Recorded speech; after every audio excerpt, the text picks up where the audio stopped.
washing machine, fridge, smart TV, air conditioner, kitchen items amadi makal khudingmakki home appliances kidamak thoina waningai leite. Kaisampat Kunjen Hazari Lekai Laiba, Mezo of Imphal na ahongbo mamalda item khudingmakki up to 50% discount offer pizari. Wedding set unalong matamdasu special oiba discount kaya su hamjari. Interest amatta yawdena 0% EMI loan gi kudong chabasu hamjari. Kudong chabasi mangan biraganu ngasi maklengsin birau Mezo of Imphal Kaisampat Kunjen Hazari Lekai.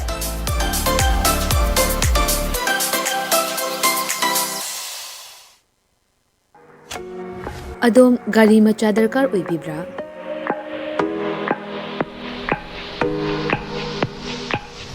Supnagi minute kuntragi manungda document ichang changdana Vespa amadi Aprilia gi apamba model sing supna dagi lupa lising tara khaktang puthok piduna loan unilawba yabagi khudong chaba pizare. Akupa marol kidamak contact tobirau 9089895330 amadi 9615823252 Tulasi Motors Private Limited Thangmaiban amadi Sangai Pro Kudong chaba si mangan biganu ngasi mag-contact tobirau terms and condition apply.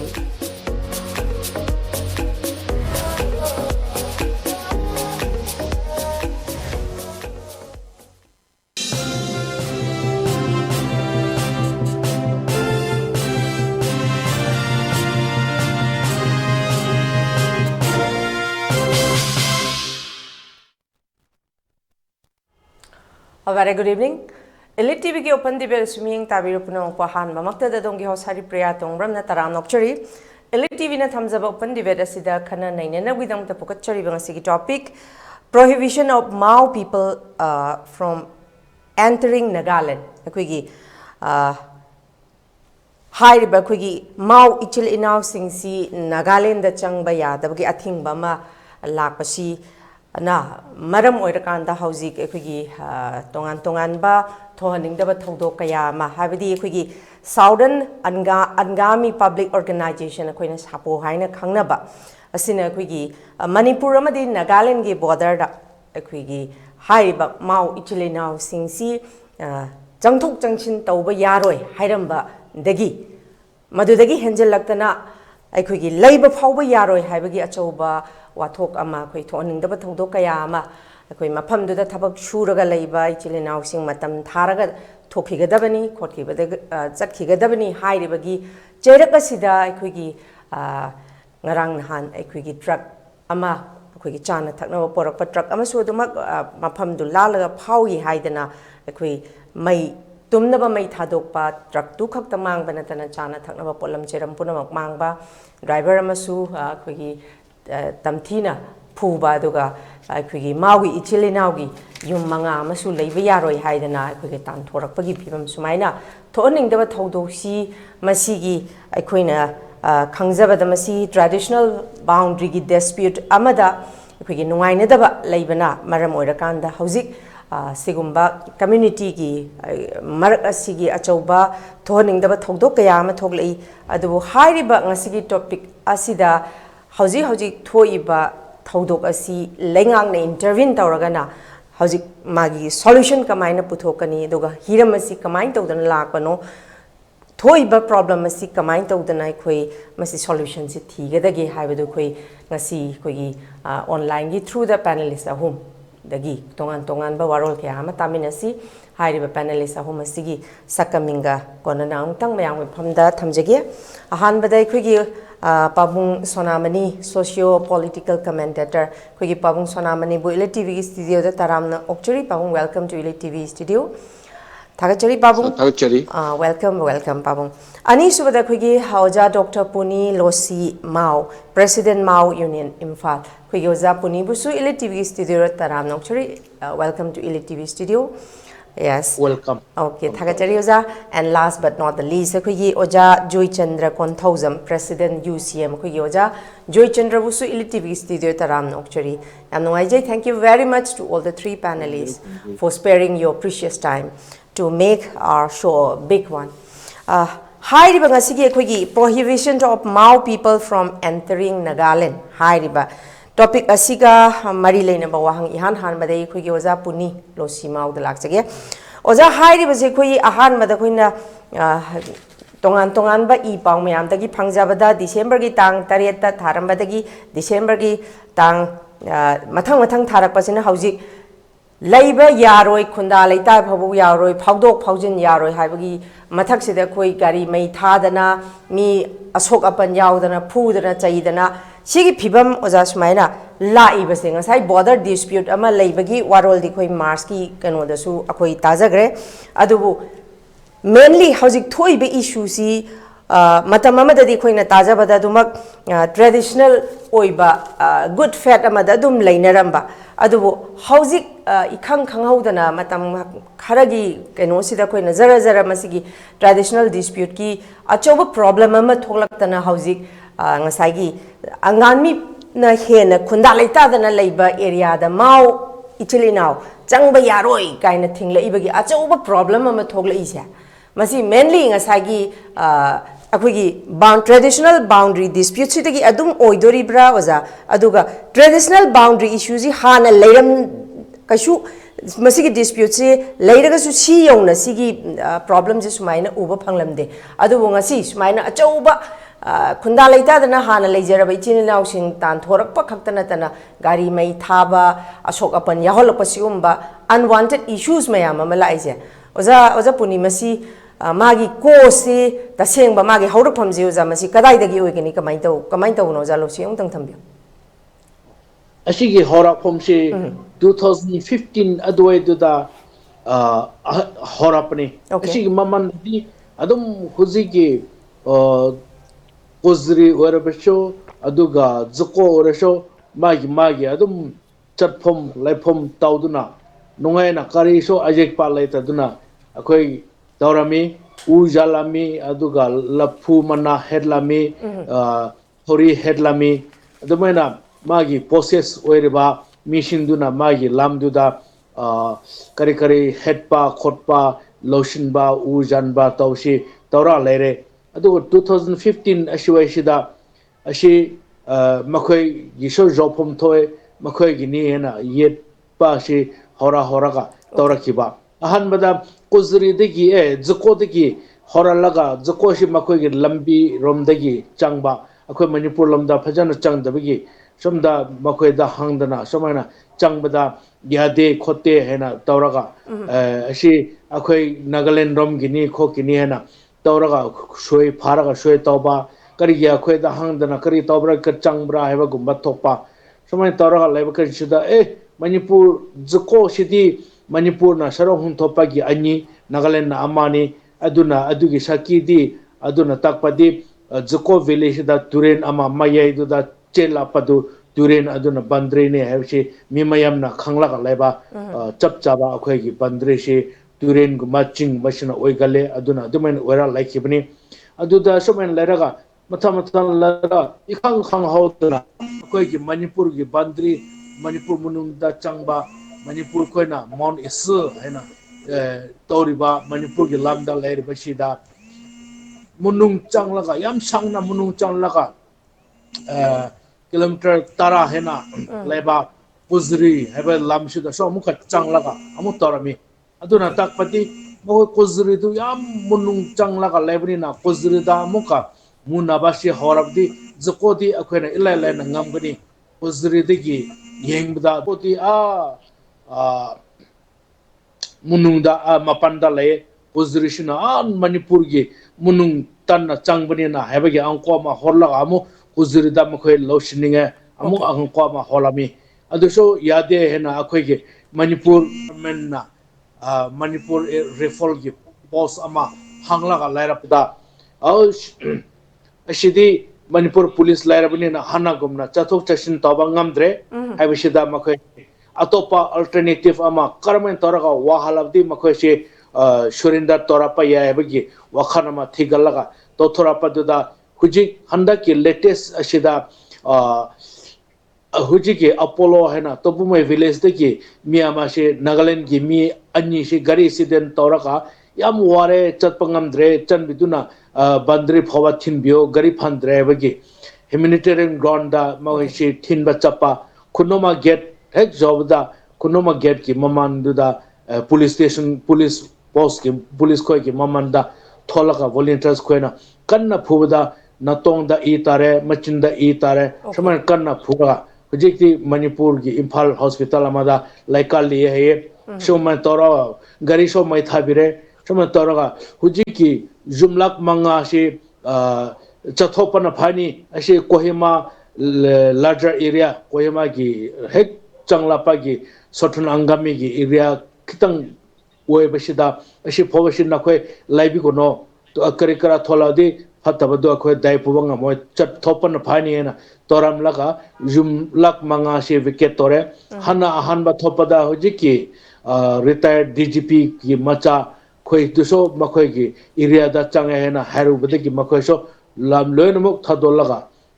Dimapur Guwahati ramda chathotuna somana lairami sigumba thodoksi Christian ngatani makhoi gu villages kunoma khujama aduga kiwima asigumba khun Sothun Angami khoise Christian ngatani hek Christian singi Jesus Christa pokpa matam siwaida makhoi na wakhan phalaga mau khoi bo makhoi lam area da lan haloi habsi yamna lebak thibni makhoi Christian ama oina Christian kumai matam da soman thora pasi yamna lebak thibni makhoi si pathana so tawdabra traso karaga kari oibra habisi makhoi gi wakhanda kari athemba changlaga hodora kibano habisi angakpani makhoi si asiguma thaba to thora pasi lari haitabra India gi law khandabra akhoi gi state ki saja lamcha common sense laitabra suman to thora pasi angakpa mani yamna nungai taba thodok amani aduga Asian highway sida chatho chashin tabada makhoi gi lamni makhoi area ni habisi so suwe daba sucha chana daba mufam ama like badagini aduga iseng na akhoi Manipur gi bandre dal lairaga kari kara namdra kanda topa ma hoba namdra kanda topa ma hoba hobisidi sum matha horaga topa jati sim so Manipur ma chaharadi horaka drive gi chingna ninga le sumba thodokse mutunda mo thotana ba mayamna honaraga chumthokse aduga akhoi gi line up Manipur government Nagaland government sina so khara pau phonaraga sigumba nataba chanabi nataba undemocratic oiba law na chana daba si mutunda mo tohandan ba chumthopa ma tawdra de sum makhoi bo apan thona tawduna leraga kumayamna tumin na yen labadi aphaba oiroi sidi chumthopa phai hena ai haininga yam nungai oza puni ai next round dong laksage makha chatha jaboina ai koi pabung sonam nei de laksage pabung sonam nei hojik phawda lairiba sigi situation sida still ekoi gi leingak na su intervene tawdana hairiba solution ji akoi ingdhanabat nemdhanabagi kenmosi ekoi hojik phawdi ujadri do pabung gi mota hairiba thodoksi sumaina sum continuous leptana amuk hauba akhoi jana su haigiba apang thonagi type ta amma yadragana amma strategy amma yadragana amma namdana lawdadi yade akhoina ngamdabagi ya akhoina ngamdradi yade habagi wakhalonda apang thonagi mawong amakhak utlaga tawribasi leibak na intervene tawsallakandana masi kayam kaiba aduga khoigi ichilenau mau ichilinau singna karam ba kaino tawrgadi pabungi mota kari lebi paung angtang thambiu Haripriya ahamada ELITETV na ngasigi yamna maruiba subject se pukholak si jam tagache adongi managing director Jit Ningomba Haripriya ai marup ani Joychandra Dr. Puni onde Malayam da tabiri mayam punu ku aina kop manjeri ngasigi mau da thoiba akhoi ichinrau singda neiba khotpa phuduna cheiduna tawriba samase yamna thamo yamna soi India is a democratic country ni Nagaland has a foreign country the bhaw asumai tawna tawroi pharaga kollaga even my passport visa matik chane lalabasu pharaga thama detention tawruga pija pitak tawduna khotuna official procedure the law in mase handover law in tawne adu India munung da leina India ki state ama oina state amugi chatok chasin chatpan national highway se Nagaland gi natte Manipur gi natte Assam gi natte it belongs to the government of India exactly. national highway de chatpa de kana so thing bagi masigi right leite masima number 1 number 2 Nagaland na mayam na haiba paper this ibiba adigi mayam na su panbiriba dispute haiba se I cham miyamni I observation it is not a dispute at all it is an encroachment ni Exactly. kari gino haibar tada government of Manipur na or India government na mamang adigi akoi ipai puna ningdho paling hakting diga British government gi matam di bhaw demarcation se turin sina hana turin macha chile bajuku gi turin chile sin masin khaidok leran mani makoi ye Naga Hills to Ensang area Assam government na paling ajasu turin sina boundary se demarcation to la lebani Nagaland have is Assam digi pop state macha mani district amadi state on mani adu migi lam laga migi jum da horiba wahi se mitarga kak aga puba lock mayam honba khotpa moi digi leiriba okay biodiversity ki poche amanbar okay gi u di patna khot leira bada da tawlo putharaga masi bazar da jonba khotpa hai le jonba khotpa masi puna mase tawlo torga paisa sum talak ko Manipur leingak na mau si de Andaman Nicobar dauna ka khan bajani Manipur leingak Andaman Nicobar se Calcutta digi chalabasu pungani ga meni tara gumba flight ta changi Chennai di chalabasu pungani ga meni manga tara gumba changi jahas gumba chalaga minini gumba su changi adu maindo Andaman Nicobar kala pani have se koi phara mitei mam o koi gi lepak ni mapuna musiloni kala pani da thadna ngasi adu main tong leya mau kai bese akoi Manipur leingak na masigu loi thaba dona yamna thap khraba the samudra ka wang da leibo dona mau ka se khan bajana aduna tak ko de koi leingak sina tuminna leramba mau da leibo mi sing ya koi leingak sing sina mi on khan bi daba moi se thawa sabi daba Tamenglong ka se pura jungle da leibo ne koi ge sarang da leibo dona mamai government sina tawramba aduigi ni integration kai tharak pa se ai Nagaland da blame to mai matang la ke min mangai matungda Manipur lengak na matam kui na makoi se isolate to ba makoi su thaidu ga thamba moigi mapam se chokot thorang kuna mu se to bi da ba maduigi phone ne betan jase juku sigi lambi se mau madam na Manipur lengak ta Manipur digi to khaina leigrage separate Nagaland the changrage hai na karma matam hai lage ne Yes. mau mana maisubu Manipur manung de lerabati Imphal ke shampata leiba ai thamai banda leiba wow 9 constituency ki most prestigious constitution thamai banda ni hai besin wo Manipur loi brne he apung malenga ki mayam palma pun he apung hai batai na khoine to birum baduna ngasi mau maram da tari ba dosani Ukhul da tari ba dosani Tamenglong da tari ba dosani jiri lambi hajibo through bhajan oiba ngamdri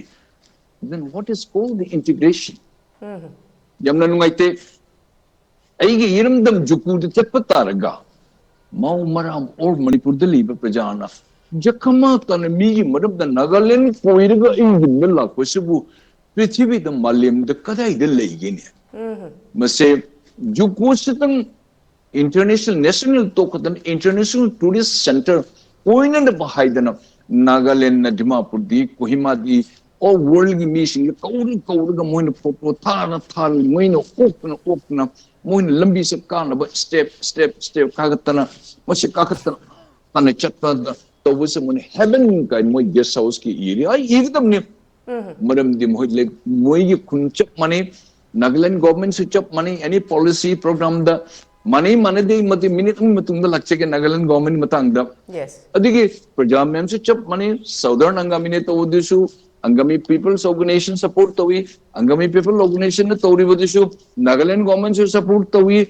apaba tori support to akai be tori support to hoji ji foi incident siga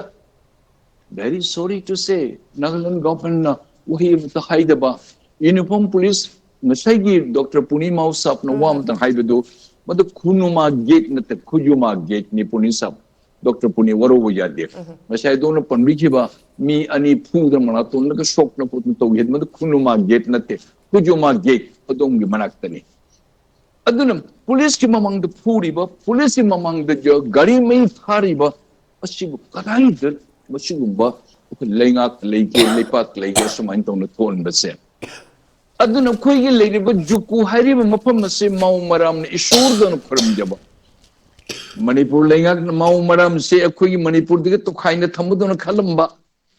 moina tan ba se moina haije ba se mo khoi gi mau maram gi to ne juku se chacha ge na khalamba manipur da leiriga juku khangde mau maram gi khangde tuberculosis hospital Nagaland na pu lotion adu so khoi lam mani yes khajik tum lenga na sungkhan thamgi da ba only Valley area the adu ei thabu pangal adu tawul minister orul ei thangal bazar tawul pona bazar tawul asi thanga the convince this integrity among the Manipur citizens how it pani kari guna haibar ta adu adum na panbiba or newspaper the jamni iba se dispute occur sorry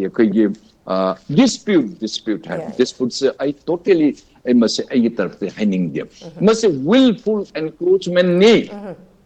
there is no dispute at all to the insin khai dan leram mani okay it is only encroachment like Russian na Ukraine da landa tar gumjane maram di mau community sam sonjaba natte pukchen phaba yes ekka mi kha yam dum ni khot ne ngami su khara angami ga mau is loan jik mani pome su angami su adigi mau su chekesang su ja ke rengma su khara mani ye khara manaba aduna ko affinity nation ba se hen ba loan khara manaba ni na on the other hand ko ye government na Manipur government mau gisu government de tangkul gisu government ni metai ai posam mumsu asa okay government ni okay ge kai shamgi sagi gisu government ni yo gisu government ni kuki gisu government ni Manipur se hanni jumbi de show adana this is dispute have said it is not at all dispute have that it is I vehemently object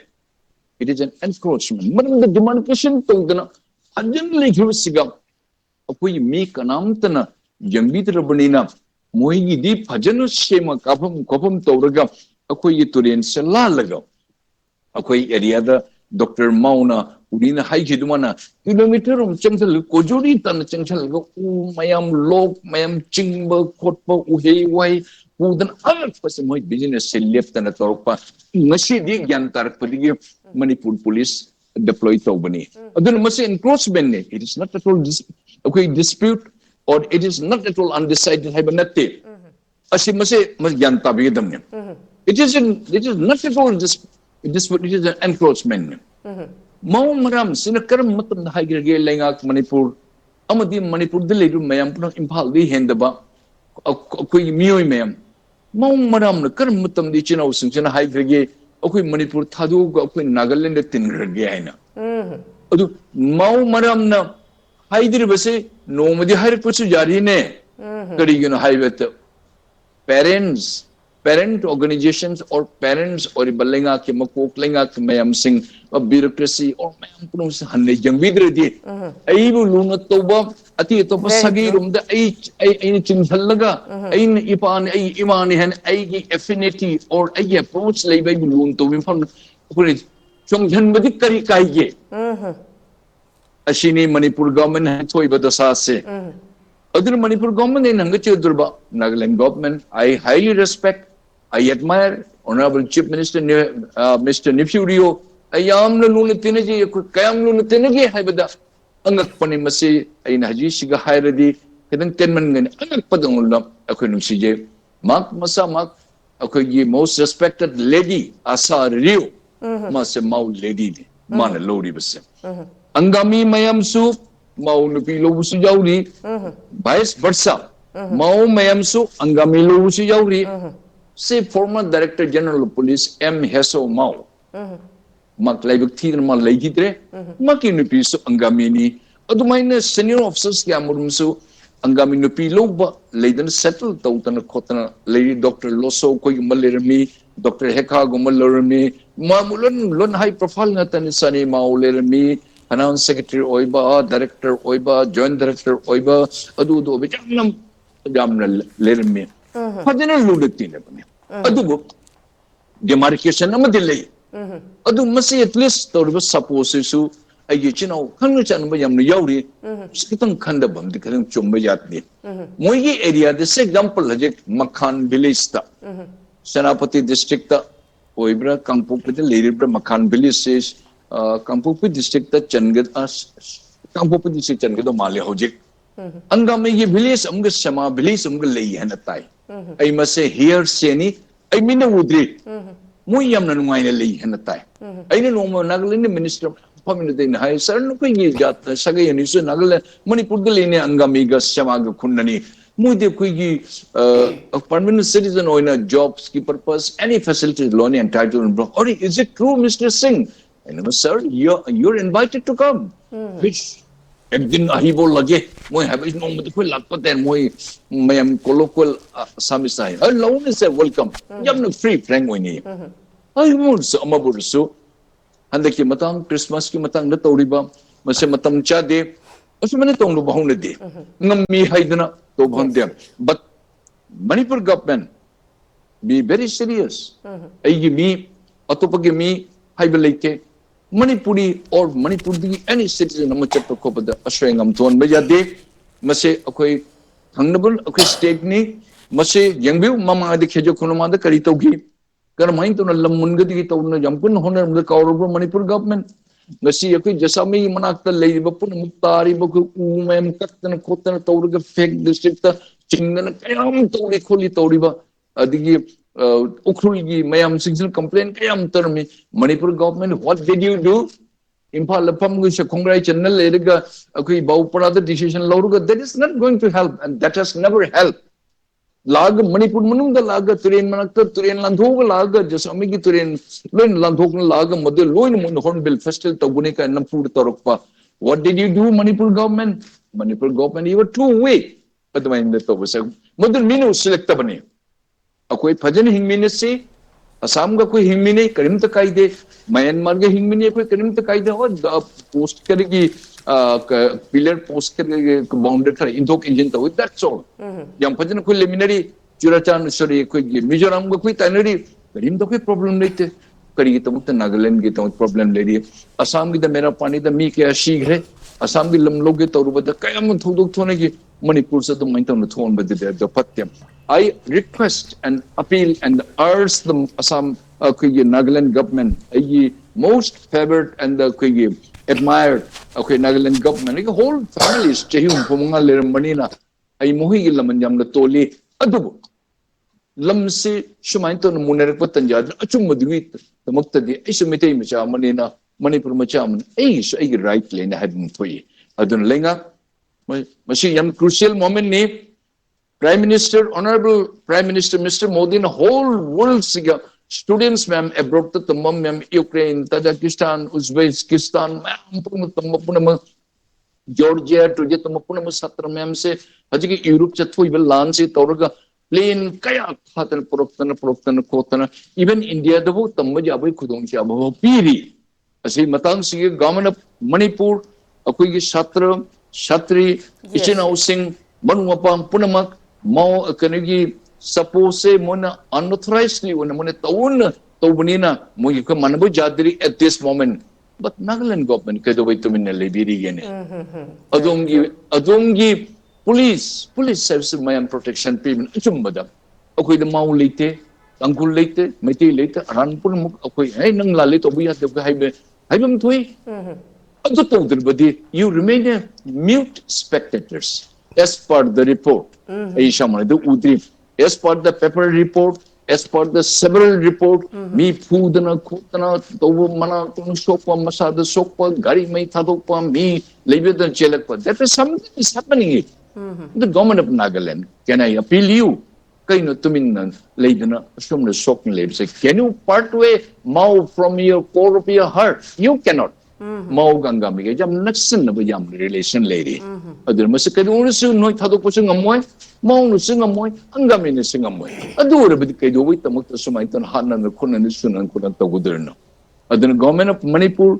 please take care. Amadiki ek mayam na paluchahin da akoi festival after festival akoi gi dongna to bunate chahi madan min mangani tarani khata lakpani chahi chupang ngai regan min manga tarani si tamak tangai si manungda asi thodu thoi besiga Manipur government either by chopper khangde or aeroplane khangde or gari mayam khangde karam lambi de pu yarakte puraktana without any hindrance, without any difficulties, Mao community noin pubirak ko hana. Adegi, then you discuss the matter. Ahamba moy puno muki protection or preference or privilege speed moy nyam si pubirao. Adigo. Masi matang the government of Manipur na ay hangachage hana tormi shoy kiri haidana hajige lengak na hanige footstep aswe bode chapigano. You are very serious about the hill areas. Akoy kangi and you are paying more attention adusi chomi. Jukugi shima at the earliest war footing the tawdan lo pakro kya changjan ke dogya. Akoy gi Loktak festival the crore kya haidari. International gi tourist center oinaba juku gi tamakta 100 crore kaithog pajjana sambiu ke dogya. Akoy kanagani Mao gi kanagani Prithvi gi kanagani Asibu apabot tourist center sigu like Siroi Lily like akoi juku shem the kari sambi ge dorige pineapple festival akoi ge hainu festival adigi kari ge orange festival adu festival other festival the to bungamaga why we have ignored for so long akoi juku lai gumba mapum pajama tourist centers ai inumdam chatpada ni koiga Nige permission lawraga, ningo the paisa piriga, ayum the lot for Sibu, cutting the Masigumba, a quig, Lumjet Kadi, Quichana Kanglun Kare, the Lagan in Manipur Lenga, Hana Jangam de Torum de Hojiki government, how good pity. Please do it. Maximum Masigit among the Pajabal ambition, but motorable oiba, in the step cover, Pajagan Pumse, Masi Tuna Hane Sembu, then only integrity questions will come. The more you neglect, more disintegrity. The Masai dispute, Juku dispute, I totally objected. It is an encroachment. Maramadari first round siga, a Masihare Tamjage, Dr. Purina Man, Masana, other Libanina, Monamun Mani, Joychandra Ko, all Manipur Geko, you know, a Marup, Joychandra, USM President, all over the India Limiti, Pununki, including foreign the Bochel Libani, the Moikang Mani. Let him highlight more. I tajagi among this. So I hand over to you, Haripriya. Okay, thank you very much, Babong. Yam Tagachari and Noje, Yam Namapung Pava, Warol Karatambi Bagi. Makacha Tazabine, Kui Oja Joychandra, the Laktage. Oja Joychandra, Nakalamarum, the Kui Babung Sonamani, Haripriya Kui, the endorsed orga, Antangim. It's not a land dispute. This land dispute, nothing, it's encroacher Makalamani, Hariba. Havidi Pambachan with the Hippachan Salapagi, Mawang Makara. Correct. Yes, exactly. Sigi Poch, nebulize. Seeing Nakanda Kugi Ipai Pushi, Yamna, Kari Haini Makoibu, Akoina, Chay Bagiwana. Any tabak Tora Mamata, but Yamna Langkong Sheng the Bamagi, Ganozi, Mami's its own Taiba. Tabak with the Langkong Sheng Drabanina, Machama Susing the Masig effects are dum. Machama Susing the Tengnauba. Otherwise, I was it to a toiling the Toduk Mayamam to a Mao Ichilena, Mayama was stuck out on a Waraga lady, a Christmas Matamsida. Other Pabuna was how it Tambiriba, Masid land dispute, nate. It's encroacher ni. Haiba Matangsi that way. Oza Joychandra Kari Mot Lebi, Kari Paubiuza, Angdang Tambuza. Masigi open discussion yengbiri ba khwaitarabu hamukada ikongnon kunjari United Committee Manipur na ikoina thamjani base hanbada ikogi Manipur gi ngangkhai haibidi international gi ogera state gi ogera ngangkhai da leibiri ba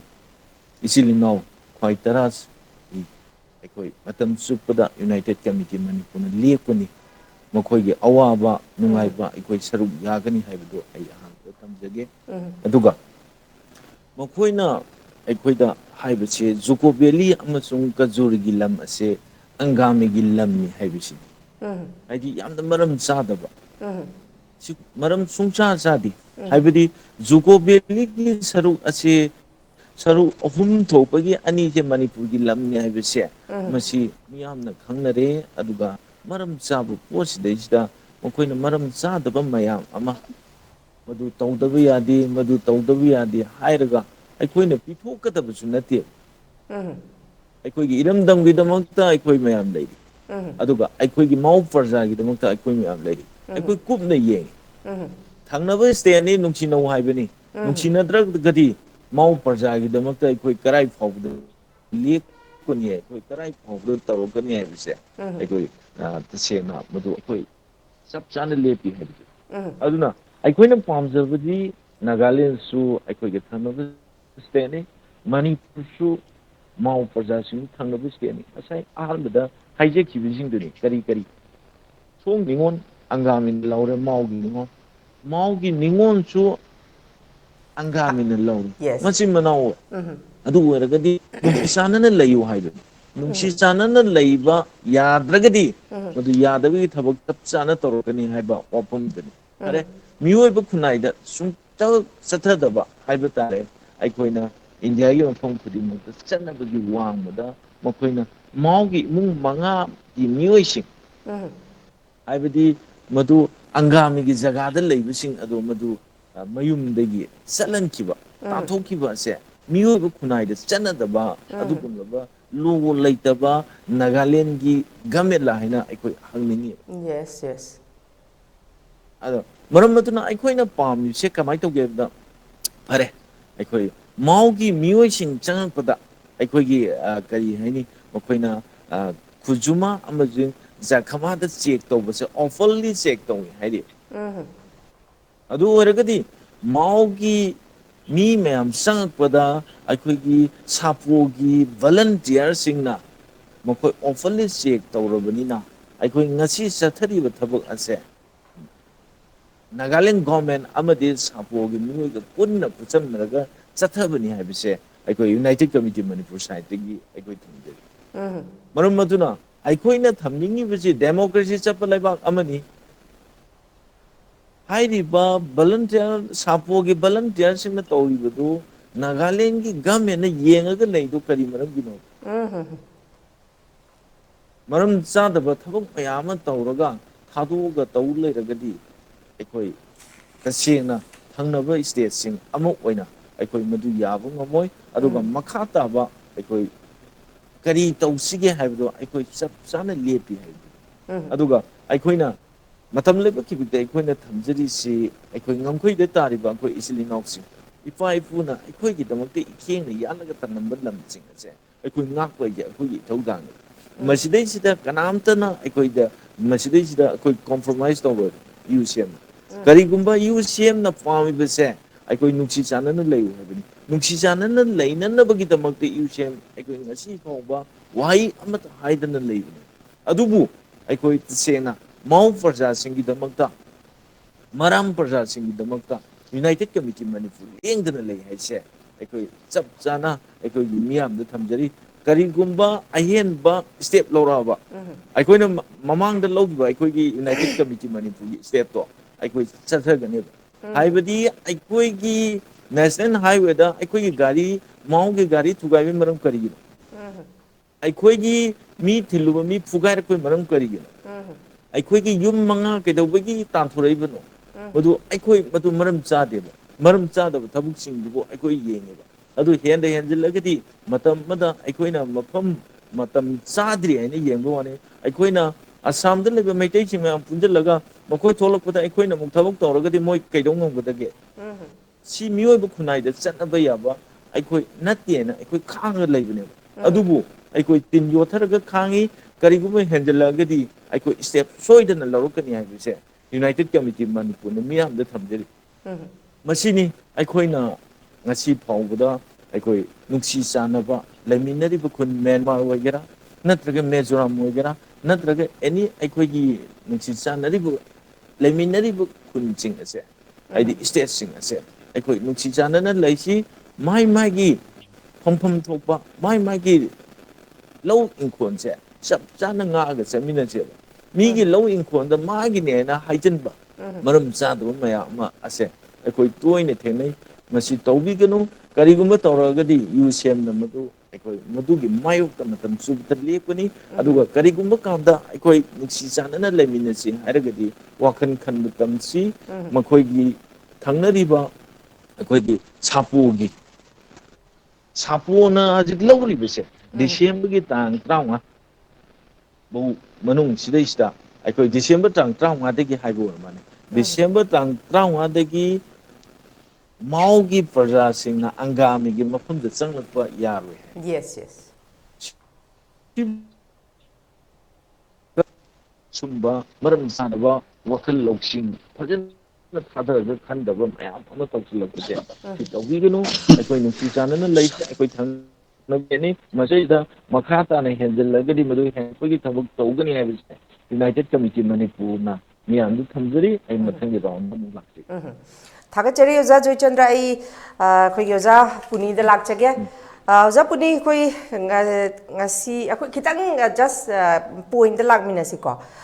ꯑꯣꯖꯥ ꯉꯁꯥꯏ ꯑꯩꯈꯣꯏ ꯄꯥꯕꯨꯡ ꯁꯣꯅꯥꯃꯅꯤꯅ ꯄꯟꯕꯤꯕꯗ ꯑꯗꯨꯝ ꯐꯖꯕ ꯑꯩꯈꯣꯏ endorse ꯇꯧꯕ ꯌꯥꯕ ꯑꯩꯈꯣꯏ ꯇꯥꯃꯤꯟꯅꯕ ꯌꯥꯕ ꯈꯟꯅ ꯅꯩꯅꯕ ꯌꯥꯕ ꯖꯒꯥ ꯈꯔ ꯑꯗꯨꯃꯛ ꯌꯥꯎꯗꯕ ꯅꯠꯇꯦ ꯍꯥꯏꯗꯤ ꯉꯁꯥꯏꯒꯤ ꯖꯨꯀꯣ ꯚꯤꯂꯤꯁꯦ ꯑꯩꯈꯣꯏꯅ ꯃꯁꯤ ꯇꯨꯔꯤꯁꯀꯤ ꯁ꯭ꯄꯣꯠ ꯑꯃ ꯑꯣꯏꯅ ꯐꯖꯅ ꯃꯁꯤꯗ ꯑꯩꯈꯣꯏꯅ ꯌꯦꯡꯁꯤꯜꯂꯀꯥꯟꯗ ꯂꯩꯉꯥꯛꯅ ꯌꯦꯡꯁꯤꯜꯂꯒ ꯐꯖꯅ ꯁꯦꯝꯒꯠꯂꯒꯗꯤ ꯍꯥꯏꯔꯤꯕ ꯃꯌꯥꯝꯁꯤ ꯊꯣꯛꯇꯕꯒꯤ ꯀꯩꯅꯣ ꯑꯃꯁꯨ ꯌꯥꯝꯅ ꯂꯩ ꯑꯗꯨꯒꯤ ꯃꯊꯛꯇ ꯃꯥꯎꯒꯤ ꯏꯆꯤꯜ ꯏꯅꯥꯎꯁꯤ ꯑꯩꯈꯣꯏꯒꯤ ꯂꯩꯉꯥꯛꯅ ꯑꯥꯏꯁꯣꯂꯦꯁꯟ ꯇꯧꯔꯒ ꯊꯝꯕꯒꯤ ꯃꯑꯣꯡ ꯍꯥꯏꯗꯤ ꯂꯩꯗꯅ ꯈꯔ ꯑꯥꯏꯁꯣꯂꯦꯁꯟ ꯇꯧꯕꯗꯤ ꯅꯠꯇꯕ ꯈꯔ ꯈꯤꯇꯪ ꯌꯦꯡꯁꯤꯟꯕꯤꯕ ꯋꯥꯠꯄꯗꯒꯤ ꯅꯠꯇ꯭ꯔꯒ ꯁꯦꯝꯒꯠ ꯁꯥꯒꯠꯄꯤꯕ ꯋꯥꯠꯄꯗꯒꯤ ꯍꯥꯏꯔꯤꯕ ꯉꯁꯤ ꯊꯣꯛꯏꯕ ꯑꯟꯋꯥꯟꯇꯦꯠ ꯏꯁꯨꯁ ꯍꯥꯏꯒꯗ꯭ꯔꯥ ꯃꯤꯅ ꯈꯨꯗꯣꯡꯆꯥꯕ ꯂꯧꯈꯤꯕ ꯑꯩꯈꯣꯏꯅ ꯐꯥꯗꯣꯛꯏꯉꯩ ꯑꯩꯈꯣꯏꯅ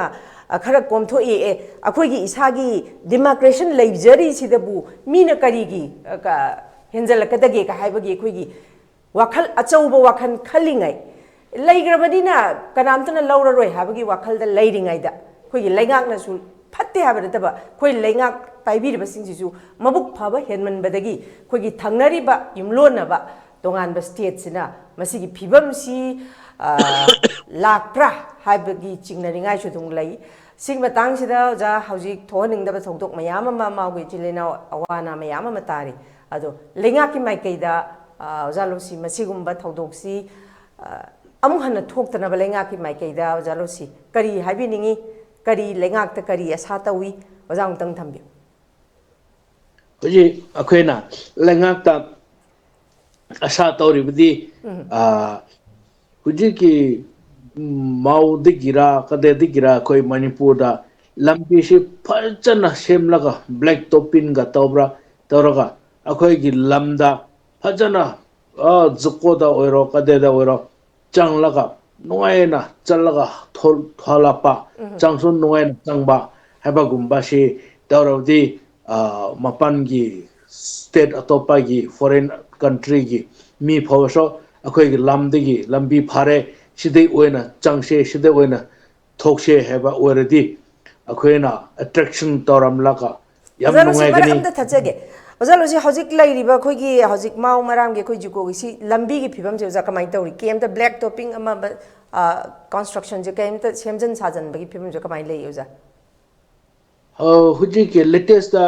ꯀꯟꯅ ꯁꯦꯝꯃꯤ ꯈꯔ ꯌꯥꯝ ꯏꯝꯄ꯭ꯔꯨꯚꯃꯦꯟ ꯂꯩꯔꯦ ꯑꯗꯨ ꯍꯥꯟꯅ ꯑꯗꯨ ꯁꯦꯝꯗꯕꯒꯤ ꯑꯣꯀꯦ ꯆꯪꯕ ꯌꯥꯗꯗꯅ ꯃꯈꯣꯏꯅ ꯍꯧꯖꯤꯛꯀꯤ ꯖꯈꯃꯥ ꯑꯗꯨꯔꯣꯝꯗꯨꯗ ꯆꯪꯂꯒ ꯑꯩꯈꯣꯏꯒꯤ ꯑꯃꯨꯛꯀ ꯖꯨꯀꯣꯁꯤꯁꯨ ꯆꯪꯂꯒ ꯌꯦꯡꯕꯤꯕ ꯑꯗꯨꯒ ꯑꯗꯨꯗꯒꯤ ꯃꯈꯣꯏꯗ ꯆꯪꯕ ꯀꯥꯟꯗ ꯇꯤꯀꯦꯠ ꯀꯥꯞꯄꯤꯕ ꯍꯥꯏꯕ ꯇꯧꯕꯤꯕꯗꯒꯤ ꯁꯤ ꯃꯈꯣꯏꯒꯤ ꯂꯝꯗ ꯑꯣꯏꯔꯝꯃꯜꯂꯦ ꯍꯥꯏꯅ ꯃꯤ ꯃꯌꯥꯝꯅ ꯈꯜꯂꯒ ꯑꯩꯈꯣꯏꯒꯤ ꯋꯥꯈꯜ ꯑꯃ ꯍꯦꯛꯇ ꯂꯥꯟꯅ ꯆꯠꯈꯤꯕꯁꯤ ꯃꯇꯝ ꯀꯣꯏꯅ ꯇꯧꯔꯝꯕꯗꯒꯤ ꯍꯩꯅꯕꯤ ꯑꯣꯏꯅ ꯆꯠꯀꯦ ꯇꯧꯔꯝꯃꯤ ꯑꯗꯨꯕꯨ ꯑꯗꯨꯃꯨꯛ ꯌꯥꯝꯅ ꯍꯦꯟꯗ꯭ꯔꯤꯉꯩꯗ ꯍꯧꯖꯤꯛ ꯑꯅꯧꯕ ꯂꯩꯉꯥꯛ ꯍꯥꯏꯕ ꯇꯥꯔꯦ ꯃꯇꯝ ꯆꯥꯔꯤꯉꯩꯗ ꯁꯨꯃꯥꯏꯅ ꯑꯩꯈꯣꯏ ꯑꯁꯤꯗꯒꯤ ꯑꯩꯈꯣꯏꯅ ꯆꯠꯊꯣꯛ ꯆꯠꯁꯤꯟ ꯇꯧꯕꯤꯕ ꯍꯥꯏꯕꯁꯤ ꯌꯥꯝꯅ ꯀꯥꯟꯅꯔꯦ ꯑꯗꯨꯅ ꯍꯧꯖꯤꯛꯀꯤ ꯃꯅꯤꯄꯨꯔ ꯔꯤꯐꯣꯜ ꯃꯅꯤꯄꯨꯔ ꯄꯨꯂꯤꯁ ꯍꯥꯏꯅ tawriba outpost ama hangbiba habishin so langa ki yamna phaba ma ore ana shiguma shil leitringe da yamna lebak thirami adu hujiti lambi khara shemba hore shidige hena phajana shem han biba pami aduga police habishi manipur refol habishi phajana thambiba pami aduga kari kari so akhoi ki bandri munungda police manipur refol thamge thamo aduga lambi shemge shemo development tawge taw kari kari tawso magi lamda mana develop tawda atopa mi amana nangi lamda jum sagono nangi lamda develop tawgono hena chang ngang ba haibishidi yamna law khangdaba yamna civic sense khangdaba yamna choktabagi wakhanni sigumba sim makhataba amuk tawhan daba na phai aduga sigumba mina yamna usit thawedana tabakshi panthopa hordi huje akhoi oja joychandra na haibagumna mina henjdi akhoi so kari upai le kari makhataba toba taba tai haibagumba ma step lawdragi mutumana da so makhodi adu torso tumin le adu torso adu makhodi kira le adu tawda akhoi na tawphum thotaba mayam da so haina bi oina chakhrani hena ai lengak ta so request to janinge aduga matawshi karigumba yabu yadradi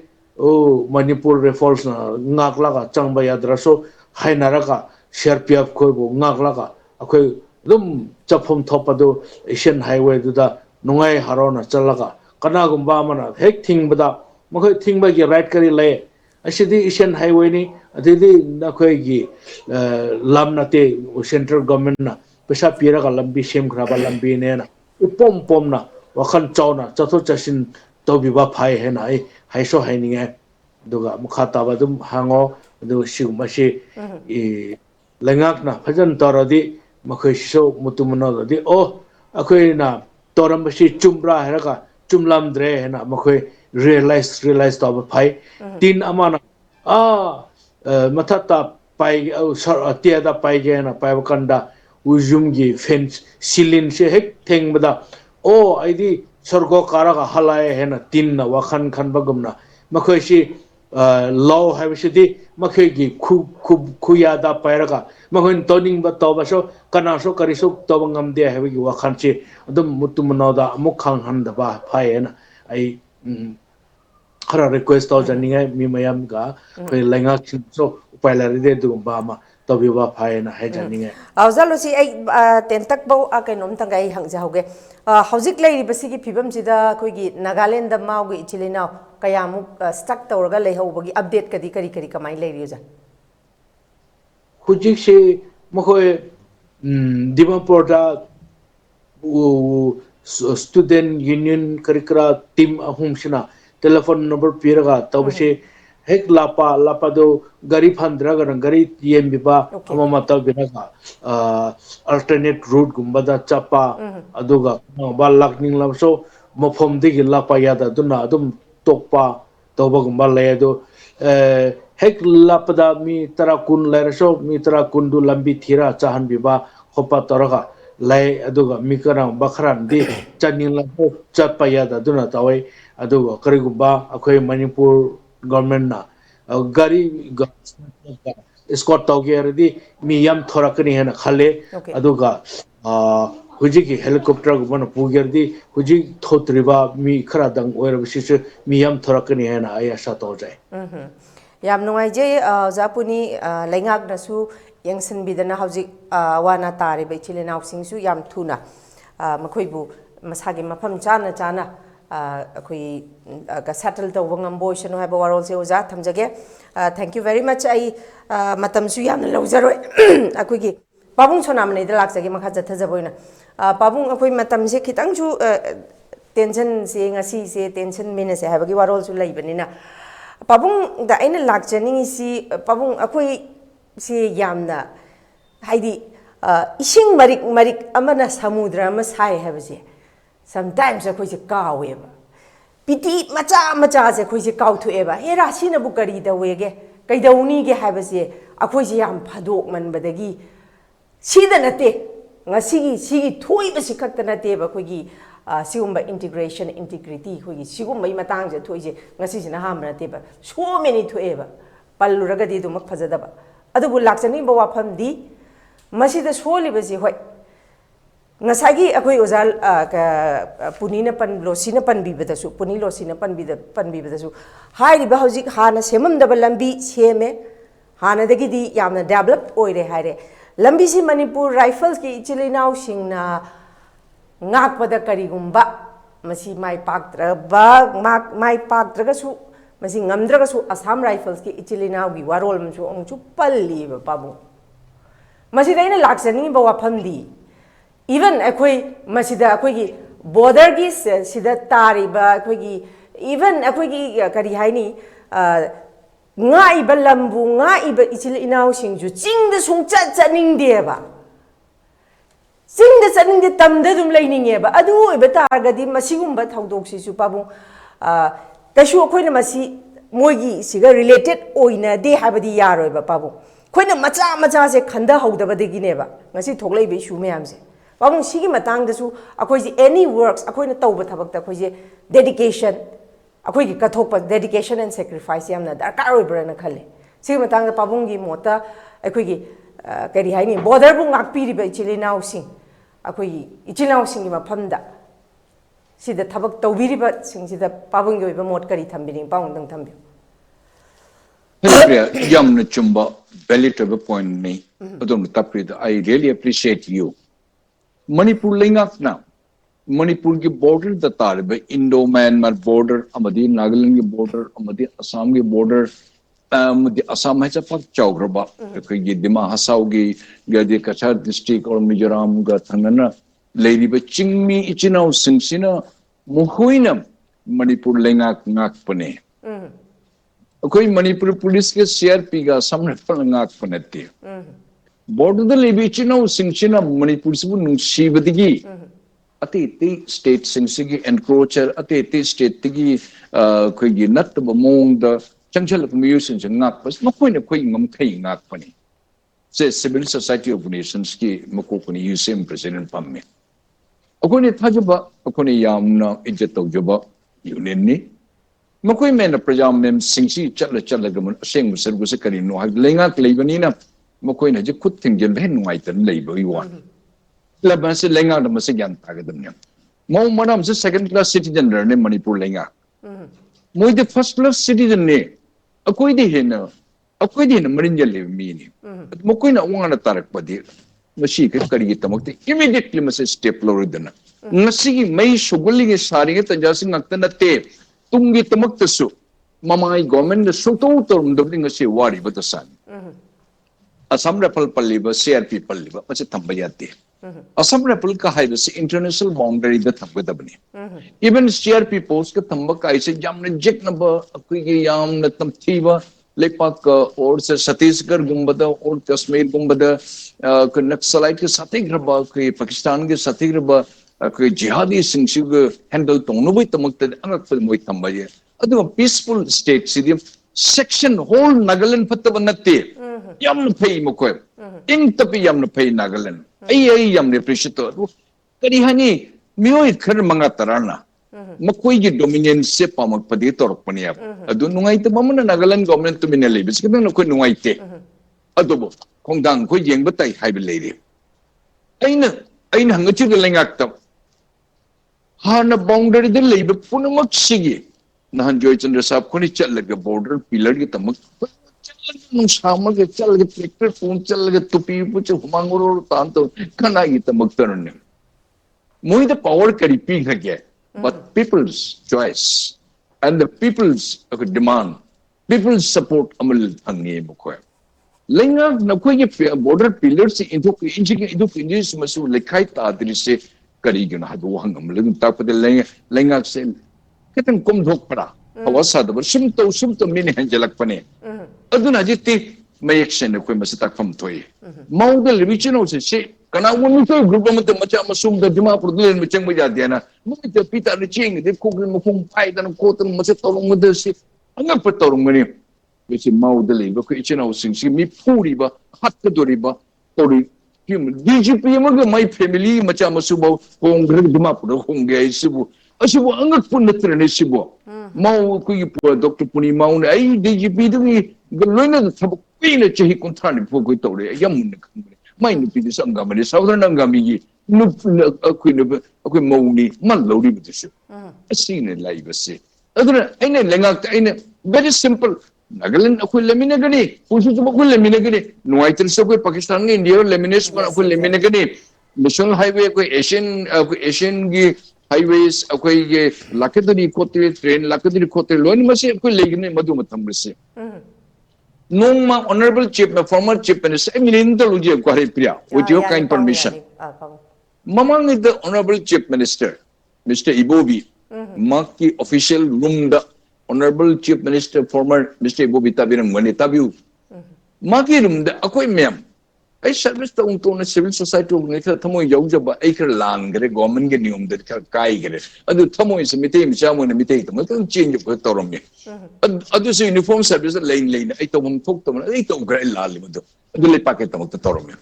Mark Unabasakaram, Unabatanja, the Mana, Kariharim gave a Maki room cigar. India की अकोई Imphal की railway की station की कोई Sen model में था मम्मे इन्हों वजह कोई जो था मिसु वजह तो रिशो से Imphal की रेलवे स्टेशन है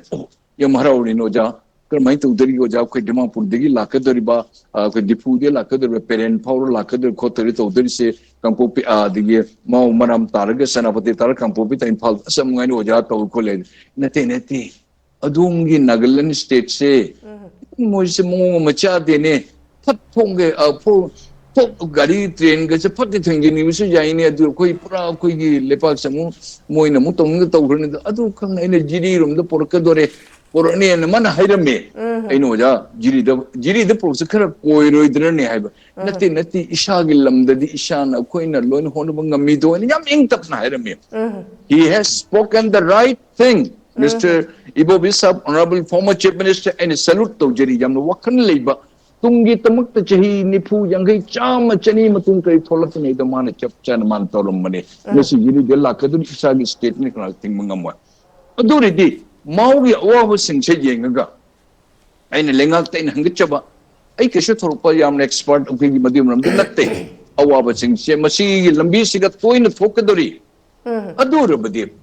Dipu Kangde. Lamding Kangde, Haji Akui Lamsang Degi, Kangchup Taraga, Madigi Kui None Taraga, Taminglong Taraga, Hapong Taraga, the Hoti Secretary, Nagaland, the Powdadana. Yambu, Aduri deep, Mao Maram Sinam Wariba, Sanapati, District of Wariba, Kampopina Wariba say, Moina Puega Mukish Lakatarian Wagani. Aduri did Dipu the Gip. New rope Amatang without touching the Nagaland. Okay, you mau maram lambi shemi ba parent takne tori ba adi by forget tawraga okay Assam gi state halaga check to jara badi mau maram gi tamakta Sanapati district ki kangpopi tamakta yamna phagani masi aku Nagaland boycott to she banate yaraga koi dum chemme negani kadi mo muina hingro akoi na kayam wagre thahum thamari kon wagiba yes matang jawgre Adu the Dipurum the Nagaland se government Indian toge hai but the Manipur government Nagaland government the same situations time and again toki gadori kayam kena mau maram kuyi kampopi Sanapati ichina mabita na kayam wana lagi se kayam kun kuyi yeng lagi tege akoi ni hek ko tinggal busu Nagaland se jata ba ward give hafta lak pata ba adu itu alternative route ma masse Manipur government can the view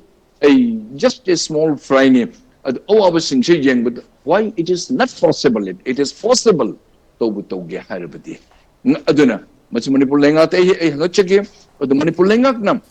Chan Bidano, Masetuna, amicable settlement. I'm a Pobiro. Jadraga, it is okay. Alternate route, I'm a Masito Dovayade, okay, issues in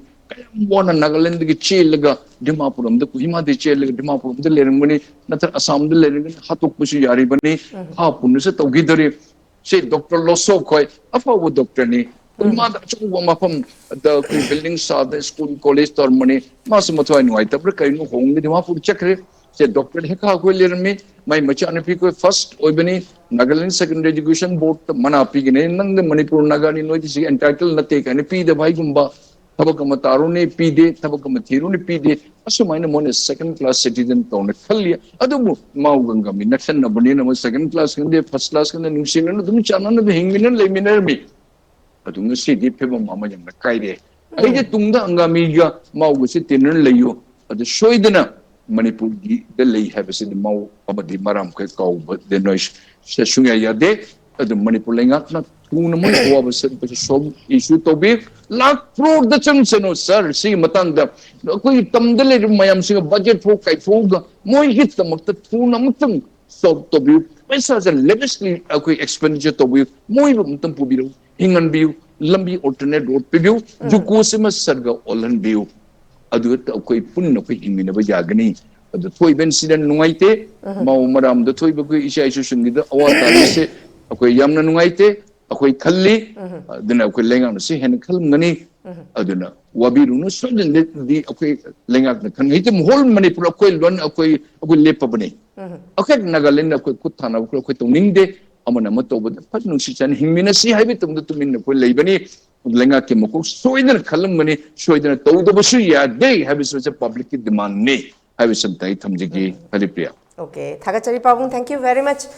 अखोई लुसिलकपा ओइना अखोइगी ओजा जोयचंद्रदा अरोइबा वहांग अमतंग थमजगे ओजा जोयचंद्र थोइबा अखोइगी असिगुंबा थौदोक्सी अखोइगी नागालैंड फावरगा लाकपगी मसिगुंबा थौदोक्सी याम थोखरे economic blockade था मसिंग खंगदगै मसिदा अखोइ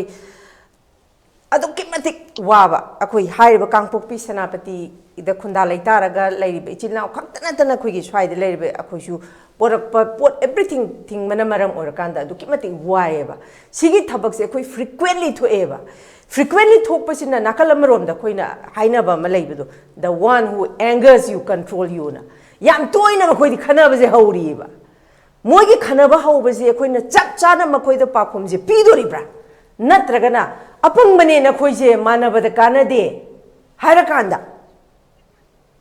अखोइ पाबुंगना हाइबीबा सुमाइना मखोइगा याम तोइना मानदौ सरुकपुदी alternate root अमा थीबना फदोरिब्रा ओजा जोयचंद्र होइसु मयामगिदमक्ता अखोइगी इंटीग्रिटीगिदमक्ता सोकपा यादे हाइदना चौबा responsibility मा लेबाकिसिमुक्ता लौबीरिबनी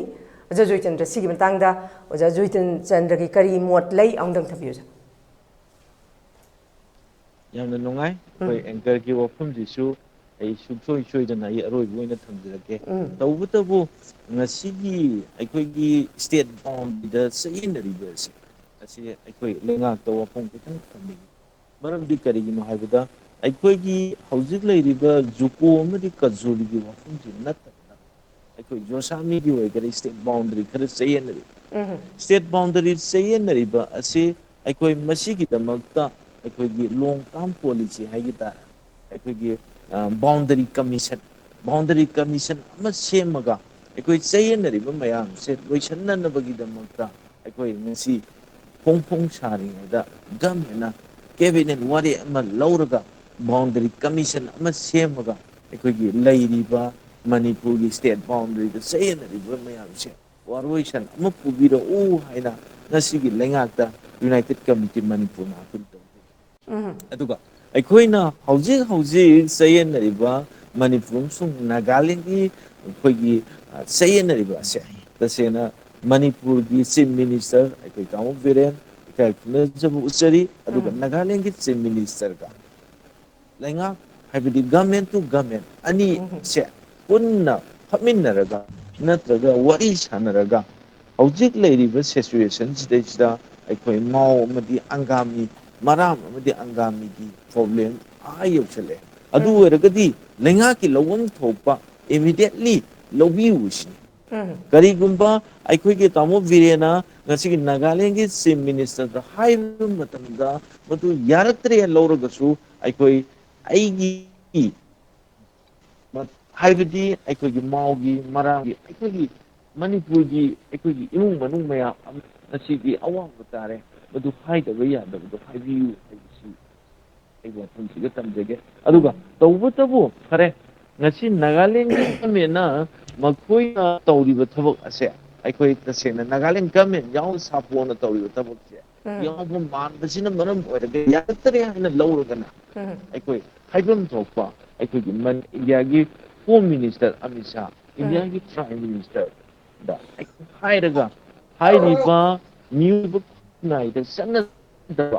India gi constitution da yauraba thabak khara new khara Nagaland da aikogi angami ba adugumlaba hairiba madugi monitoring tawri sapona hairiba mioi kaya ama thubire mioi kaya ama mayum tathokpire mioi kaya ama awaba nange gari mai thare haibase haibira ngasigi India government gi Home Minister amadi Prime Minister wakatnaga warwishan athubada pubira usini masidesta warwishan porokragati sena medik pi degi mai jawbi aina sunko jodana lakani aikoju yengaga leiba ngamo Manipur Nota United Committee Manipur Lady Absent as a hand going at very good. Muramaduna, I could be messy Langa. I'm the thing again, check them who have the door, you shall not. I could hear and can hide the I couldn't see. Nattaba angda kaya aikogi chathok chasin haibadi aikoida lakpa gari se aikoi tasena du kari haini taxes routes thabuk thorong kaya ma aikogi driver singda awaba pi kari gino awaba pi aikogi damakta chinja porei base makoina paisa longe yadragana makoina phubi ba makoigi mission do karino maram aduna aikoina haiba karigino haibu matamba ngasigi tasena aikoigi lalo look odi pudi mutta aikoina apel do ngasi tobiganu hai aduna aikoina karigumba kanda aikoi adum aikoigi tasena ngasigi leidiba aikoigi kari haini aikoigi India government amadi NSN gi leidiba santi wari gaya ꯑꯩꯈꯣꯏꯒꯤ ꯄꯥꯝꯖꯕꯗꯤ ꯀꯔꯤꯒꯤꯅꯣ ꯍꯥꯏꯕ ꯃꯇꯝ taxes ꯃꯌꯥꯝ ꯂꯧꯕꯅ ꯑꯩꯈꯣꯏꯗ ꯋꯥꯔꯤꯕ ꯃꯌꯥꯝꯁꯦ ꯃꯁꯤ ꯈꯥꯡꯕ ꯉꯝꯗ꯭ꯔꯦ ꯑꯗꯨ ꯑꯣꯏꯔꯒꯗꯤ ꯃꯁꯤꯒꯤ ꯋꯥꯔꯣꯏꯁꯤꯟꯁꯦ ꯄꯨꯔꯛꯑꯒꯗꯤ ꯑꯩꯈꯣꯏ ꯗ꯭ꯔꯥꯏꯚꯔꯁꯤꯡꯗ ꯑꯋꯥꯕ ꯆꯠꯂꯤꯕ ꯈꯣꯠꯂꯤꯕꯁꯤꯡꯗ ꯑꯋꯥꯕ ꯇꯥꯔꯤꯕꯁꯦ ꯈꯔ ꯃꯈꯩꯗꯤ ꯀꯣꯡꯒꯅꯤ ꯍꯥꯏꯕꯁꯦ ꯑꯩꯈꯣꯏꯅ ꯃꯨꯟꯅ ꯈꯟꯖꯔꯒ ꯑꯩꯈꯣꯏꯅ ꯉꯁꯤ ꯋꯥꯐꯝꯁꯦ ꯊꯝꯖꯔꯤ ꯑꯗꯨꯅ ꯑꯩꯈꯣꯏꯒꯤ ꯇꯧꯐꯝ ꯊꯣꯛꯄ ꯈꯨꯗꯤꯡꯃꯛ ꯑꯩꯈꯣꯏ ꯇꯧꯁꯤ ꯇꯧꯕꯇꯕꯨ ꯉꯁꯥꯏ ꯑꯩꯈꯣꯏꯒꯤ ꯃꯇꯝ ꯑꯃꯒꯤ ꯑꯩꯈꯣꯏꯒꯤ Honorable Chief Minister amadi iyamba na thambigibdo adi iyamba Sonamani thambigibdo aigi mafamsida aikoi phujina tip top ta aikoi forle da labi semkatpa railway su lakpore aikoi chapchaba thabuk thorong paikatpa haisina hena phagani haina khali karigino haiba matamda rule amadi law laitaba mafam dongna tongning tawpa aikoi state ama oi haibase chumi waru su ya aduna aikoi nungaitaba lei yaragi aikoi tasena Manipur amadi Nagaland se silina oni aikoi nuchi chanana leisi tawbatabu niyom amagi makhada law amagi makhada natraga aikoi system amagi makhada leiminasi adu oragadi aikoi nuchi chanagani natabida aina lambi somdagi aikoi gi chana thangna porai bese ꯑꯩꯈꯣꯏꯅ ꯂꯝꯕꯤꯁꯤꯗꯩꯗ ꯂꯩ ꯍꯥꯏꯅ ꯍꯦꯛꯇ ꯊꯤꯡꯖꯤꯟꯒꯦ ꯂꯝꯕꯤꯁꯤꯗ ꯂꯩ ꯍꯥꯏꯅ ꯑꯩꯈꯣꯏꯅ ꯍꯦꯛꯇ ꯇꯧꯕꯒꯤ ꯊꯕꯛꯁꯤꯗꯤ ꯃꯤꯑꯣꯏꯕ ꯈꯨꯟꯅꯥꯏꯗ ꯍꯧꯖꯤꯛꯁꯦ ꯇꯁꯦꯡꯅ ꯆꯥꯎꯈꯠꯄꯅ ꯈꯝ ꯊꯦꯡꯅꯕ ꯌꯥꯝꯅ ꯍꯧꯖꯤꯛ ꯊꯣꯛꯄ ꯊꯕꯛꯁꯦ ꯑꯃꯦꯔꯤꯀꯥꯗ ꯈꯪꯕ ꯉꯝꯕ ꯃꯇꯝ ꯃꯁꯤꯗꯩꯁꯤꯗ ꯑꯩꯈꯣꯏ ꯋꯥꯈꯜ ꯈꯟꯕ ꯇꯝꯁꯦꯕ ꯋꯥꯈꯜ ꯈꯟꯗ꯭ꯔꯒꯗꯤ ꯁꯨꯡꯌꯥ ꯌꯥꯔꯣꯏ ꯑꯩꯈꯣꯏ ꯅꯨꯡꯁꯤ ꯆꯥꯟꯅꯅ ꯂꯩꯁꯤ ꯑꯩꯈꯣꯏ ꯇꯁꯦꯡꯅ ꯑꯩꯈꯣꯏꯅ ꯇꯣꯏꯅ ꯍꯥꯏ ꯑꯩꯈꯣꯏ ꯃꯦꯇꯔꯤꯌꯦꯜ ꯋꯥꯔꯜ ꯍꯥꯏꯇꯥꯔꯦ ꯑꯩꯈꯣꯏ ꯆꯥꯎꯈꯠꯄꯗꯤ ꯌꯥꯝꯅ ꯃꯥꯟꯕ ꯑꯗꯨꯒ ꯑꯩꯈꯣꯏꯒꯤ ꯋꯥꯈꯜꯂꯣꯟꯗꯤ ꯌꯥꯝꯅ ꯀꯩꯅꯣ ꯇꯧꯗꯕ ꯃꯈꯥꯗ ꯑꯗꯨ ꯑꯣꯏꯅꯁꯤ ꯍꯥꯏꯕ ꯑꯗꯨꯅꯤ ꯑꯗꯨꯅ ꯑꯩꯈꯣꯏ ꯑꯔꯣꯏꯕ ꯑꯣꯏꯅ ꯑꯩꯈꯣꯏꯅ ꯑꯥꯄꯤꯜ ꯇꯧꯅꯤꯡꯕꯁꯤ ꯑꯩꯈꯣꯏ ꯊꯪꯅꯕ ꯁ꯭ꯇꯦꯠ ꯅꯥꯒꯥꯂꯦꯟ ꯑꯃꯗꯤ ꯃꯅꯤꯄꯨꯔ ꯅꯨꯡꯁꯤ ꯆꯥꯟꯅꯅ ꯂꯩꯁꯤ ꯑꯩꯈꯣꯏꯅ ꯄꯥꯝꯃꯤꯕ ꯋꯥꯈꯜꯂꯣꯟꯗ ꯌꯨꯝꯐꯝ ꯑꯣꯏꯔꯒ ꯊꯕꯛ ꯇꯧꯕꯝꯁꯤ ꯑꯩꯈꯣꯏꯒꯤ ꯂꯣꯗ ꯑꯩꯈꯣꯏ ꯁꯤꯁꯇꯦꯝ ꯑꯃꯗ ꯆꯠꯃꯤꯟꯅꯁꯤ ꯍꯥꯏꯕꯗꯨꯅꯤ ꯑꯗꯨꯒ ꯉꯝꯈꯩꯗ ꯇꯥꯔꯤꯕ ꯃꯥꯎ ꯃꯔꯥꯝꯗ ꯇꯥꯔꯤꯕ ꯄ꯭ꯔꯖꯥꯁꯤꯡꯒꯤꯗꯃꯛꯇ ꯌꯨꯅꯥꯏꯇꯦꯠ ꯀꯝꯃꯤꯇꯤ ꯃꯅꯤꯄꯨꯔ ꯂꯩꯔꯤ ꯀꯔꯤꯒꯨꯝꯕ ꯑꯩꯈꯣꯏꯅ ꯉꯁꯤ ꯌꯦꯡꯉꯤꯕ ꯃꯤꯠꯌꯦꯡꯁꯦ ꯑꯩꯈꯣꯏ ꯆꯞ ꯆꯥꯅ ꯌꯦꯡꯉꯤ ꯃꯁꯤꯒꯤ ꯑꯩꯈꯣꯏꯒꯤ ꯃꯤꯠꯌꯦꯡꯁꯤꯒꯤ ꯋꯥꯡꯃꯗ ꯀꯔꯤꯒꯨꯝꯕ ꯍꯟꯕ ꯂꯩꯇꯅ makha tana thawak tawragadi United Committee Manipurna soidana Mao amadi marang gi damakta aikoi sab chana lepaga akanba aikoi thawak tawrakani haibdo nasigi miyam da thamje yam ojai thagachari Joychandra khoi matam sisu khoi limited time da pukachaba dugumba makhalgi program ama oibana hangning ba wahang budi dumak yamna leiri dubu khoi pabung sonamani thagachari oja Puni thank you very much ai minute am tang lojo bajabra okay wind up to minute am khaktang sure ya jabra hari yani ko sure aina Manipur praja mayam da aina khanjaning ba ama khaktang de leidi kuide okay Nagaland government the queen service to rei ai thagali kholi ai Nagaland government ki soldier mani hai from sithoi to matang da pen da basu kayam le noma Manipur ki DGP amana DGP sahib achoubo officer nai tamakta DGP havs man telephone to rei engoda asi Manipur ki government and Manipur police ta I just for kind information namatang pijage matam to DGP sahib sino the Sonamani sir na koi ye Nagaland police se sabu koi mating pangu ya dene sir kari tausige ne hai akoi gi 407 Manipur police ke kindly akoi keep attention akoi gi Manipur police ki akoi senior officers punamo gadi humpu mari ka phadaga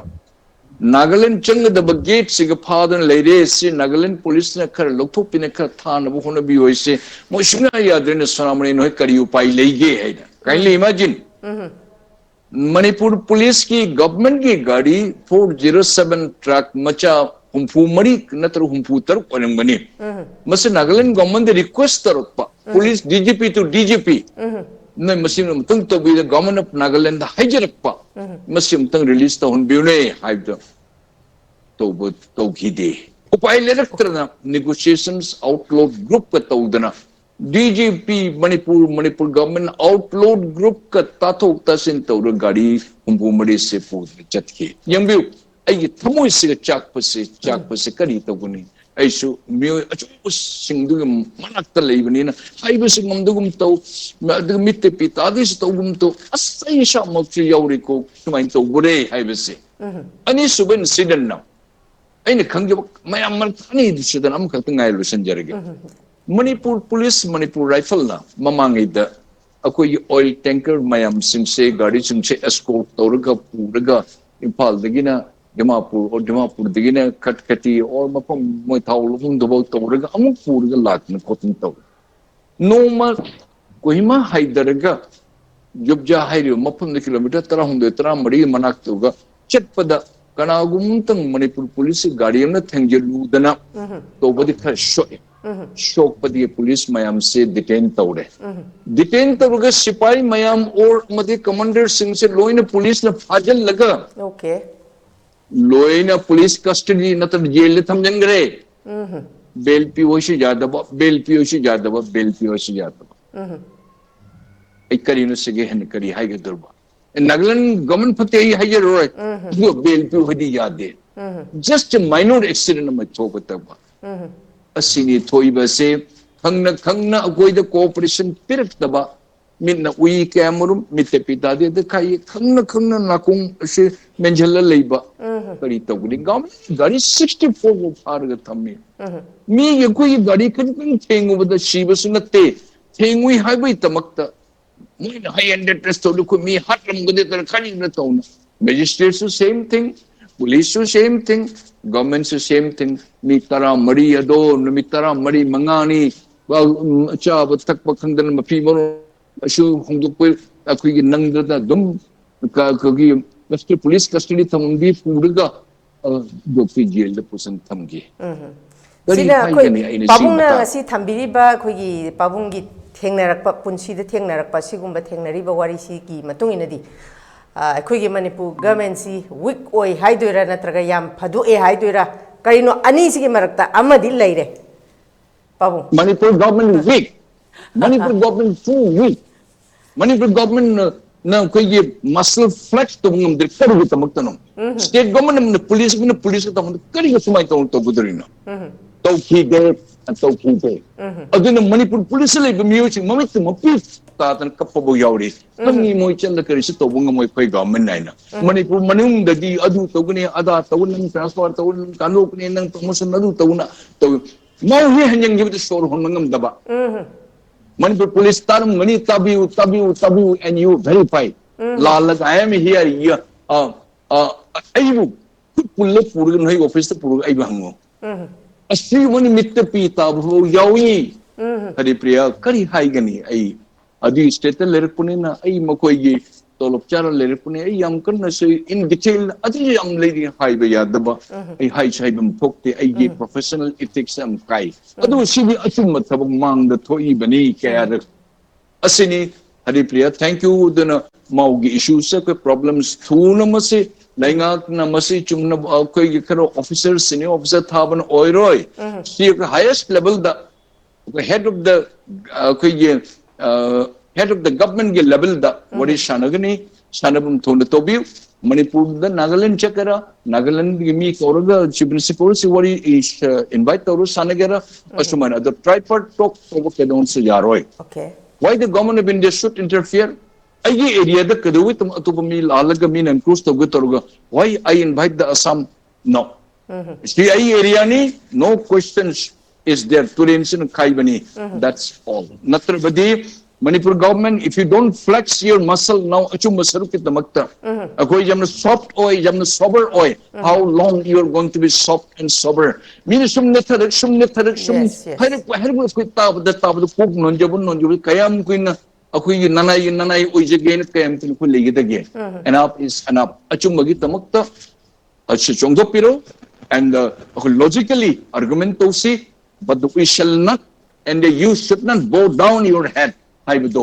akoi mi me mamit pita le semasi problem solve to bi ungas na to su to bi mun khalli adu kadang thung le to bi haibi samdum ai kharm dege akoi lenga ke mokokta Thagachari Pawung thank you very much ngasi ge khoi gi asigumba topic asida bapung phan biro khoi Pawung Sonamani oja Puni odi oja Joychandra akoi ELITETV mai ke dege amuk hanna yamna thagatpa phongdokchari koi ngasi gi sigumba topic asibu mapung phan bibagi damakta thank you very much to all the three panelists for making our show a big one thank you very much once again yam ngai jai ngasi gi khoi pukhachari ba sigumla ba welcome khoi gi topic asida khoi gi panelists ahumna tongan ba mot kya thambidana khoi gi lenga ki mai kai dagi yengsinggi da ba yengsin biga da ba lengak na lobi ga da ba the amicable solution aduga even akhoi gi pabung na thengna rakpa experience me bad experience me thambi hai ba sida lengak na ungtang akhoi gi akhoi je kari hai ni akhoi swai sida dum uru ungnaraga amana ma hunaraga leiringai da mina khudong cha ba yamna lobgi achauba mami ma tari masi akhoi amutang masi karai da hori ba noi se yengbirakanda hauji thoi ba khoi gi mau ichilenau singda nangiba awaba si khoi gi lengak na government to government khoi ga Joychandra na panbiba G2G government to government ki masigi wari se sanabirakanda masigi amicable solution ama sungsoi dana lengak na thuba matamda khoi Christmas su yamna nakshila e masida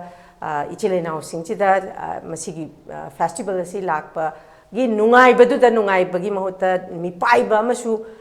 yamna nungai taba sigumba thoning da thodok mayam ama thoibasi koi government to government koi wari hadok piraga lengang na sungsoi dana hojik thoning da thodok thoiba mayam si matam chana lengang na yengsin biraga chap chaba masigi solution ama sungsoi dana praja gi damakta khalaga koi gi lebak gi damakta khalaga sungsoi dana masigi solution ama puthok pirakani habagi chap chaba thajaba government gi side ta koi people sing na lejai hai basi thabak oin onthok pirakani habagi thajaba su lejai